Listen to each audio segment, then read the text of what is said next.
Style cancelled. यहाँ learning मिलती है क्रिएटिव ट्विस्ट के साथ। Knowledge Park the creative school, creativity is our subject.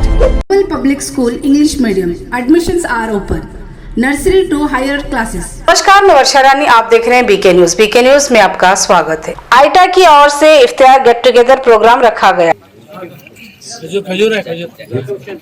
ರಾಜ್ಯ ಸರ್ಕಾರದ ನೌಕರ ಸಂಘದ ಎಲ್ಲ ಅಧ್ಯಕ್ಷರೇ ಪ್ರಾಥಮಿಕ ಇದುವರೆಗೂ पवित्र ऑल इंडिया टीचर एसोसिएशन बसो कल्याण की ओर से इफ्तार गेट टुगेदर प्रोग्राम रखा गया। इसमें उर्लिंगपेद्दी मठ के स्वामी उर्लिंगपेद्दी पंचाग श्री स्वामी बीओ सिद्धवीरಯ್ಯ रुद्नूर, जाकिर हुसैन, नरसिंह रेड्डी गदले गांव के अलावा आईटा के प्रेसिडेंट इमामुद्दीन और उनकी टीम और कई टीचर्स मौजूद रहे।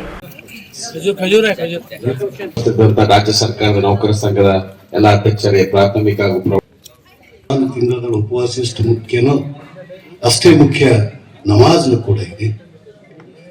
ವೇದಿಕೆ ಮೇಲೆ ಕುಂತಂತ ಅವರು ಇವರನ್ನಲ್ಲದೆ ಎಲ್ಲರಿಗೂ ಶರಣಾರ್ಥಿಗಳು ಹಾಗೂ ಮುಂದೆ ಕುಂತಂತ ಎಲ್ಲರಿಗೂ ಶರಣಾರ್ಥಿಗಳು.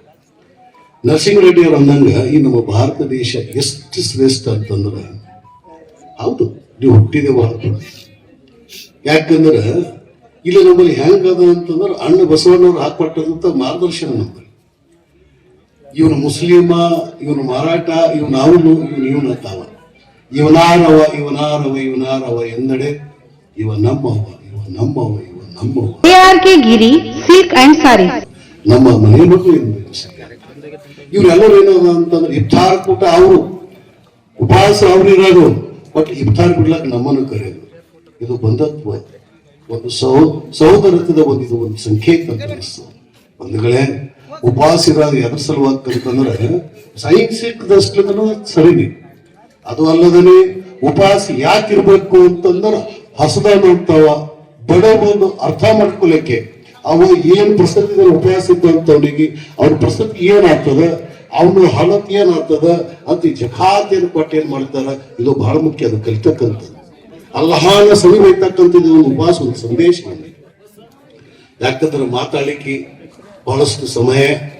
ಅದು ಅಲ್ಲದೇ ಜಾನಂತಿ ಮೂಢ ಮನುಷ್ಯಂ ತನು ಆಶ್ರಿತಂ ಪರಂ ಭಾವಮಾಜಾನಂತೋ ಮಭೂತ ಮಹೇಶ್ವರಂ ಮೋಘಾಶ ಮೋಘ ಕರ್ಮಣೋ ಮೋಘ ಜ್ಞಾನ ವಿಚೇತಸ ರಕ್ಷಸಿ ಮಾಸುರಿಂ ಚೈವ ಪ್ರಕೃತಿಂ ಮೋಹಿನಿಂ ಶ್ರಿತ. ಇದು ಭಗವದ್ಗೀತೆ 9ನೇ ಅಧ್ಯಾಯದ 11 ಮತ್ತು 12ನೇ ಸೂಕ್ತ. ಎಲ್ಲಕ್ಕೂ ಹಿರಿಯನಾದ ಒಡೆಯನಾದ ನನ್ನನ್ನು ಅರಿಯದ ಅವಿವೇಕಿಗಳು ನನ್ನನ್ನ ಮಾನವನಂತೆ ಭೌತಿಕ ದೇಹವುಳ್ಳವನೆಂದು ನನ್ನನ್ನು ಅವಮಾನಿಸುತ್ತಾರೆ. ಅವರ ಜ್ಞಾನವೂ ಕೂಡ ವ್ಯರ್ಥವಾಗಿದೆ. ಅವರು ಮಾಡತಕ್ಕಂತಹ ಪುಣ್ಯ ಕಾರ್ಯಗಳು ನನ್ನಲ್ಲಿ ಸ್ವೀಕಾರ ಅರ್ಹವಲ್ಲ.